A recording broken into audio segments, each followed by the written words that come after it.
ইউরোপে আছোস। আরে ভাই সুখেই আছোস। সেই মজা। ঠিক আছে ভাই নিজে কাজ কইরা নিজে খাইতাছি। একটা স্বাধীনতা আছে। ওকে বুঝলাম। কিন্তু ভাই সকালে ঘুমের থেকে উইঠা কাজে যাও। কাজের থেকে আইয়া রান্না করো, খাও। খাইয়া এরপরে ঘুম দাও। ঘুমের থেকে উইঠা কাজে যাও। কাজের থেকে আইয়া রান্না করো, ঘুমাও, কাপড় ধোও। রবিবারে যেটা আছে ঈদের মতো লাগতো ১ম। কিন্তু যখনই ভাই কাপড়-চোপড় ধোয়া ভাই, রান্না করা, ঘর গুছানি, এইডা ওইডা জীবনের গান্ড মাইরা যাইতাছে ভাই অবস্থা বোরিং ভাই, জীবন খুবই বোরিং। টেহা কামাই, খাই-দাই, ঘুমাই, দেশে পাঠাই।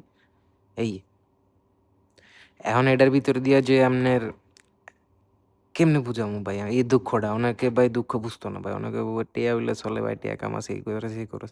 কিন্তু ভাই স্যাক্রিফাইস গুলা যে করতেছি, এগুলা কি হইব ভাই? দেশে বন্ধু-বান্ধবের লগে আড্ডা মারতাম, ফ্যামিলি থাকতো, এটা করতাম, খাইতাম-দাইতাম, আম্মার হাতের রান্দা খাইতাম। এখন তো ভাই কিছুই নেই। এখন আপনারাই কোন ভাই কি করতাম আমি আমার জীবনে? এতে সয়ে দেন ভাই এই সয়ে আর দেখি না ভাই কিছু।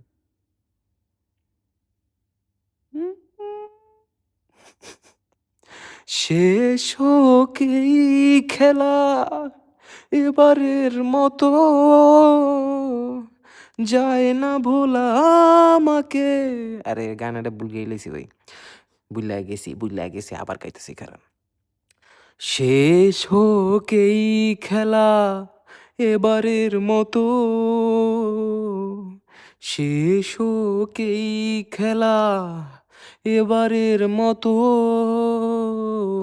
মিনতি করি আমাকে হাসি মুখে বিদায় জানাও, আমায় ডেকো না, ফেরানো যাবে না, ফেরারি পাখিরা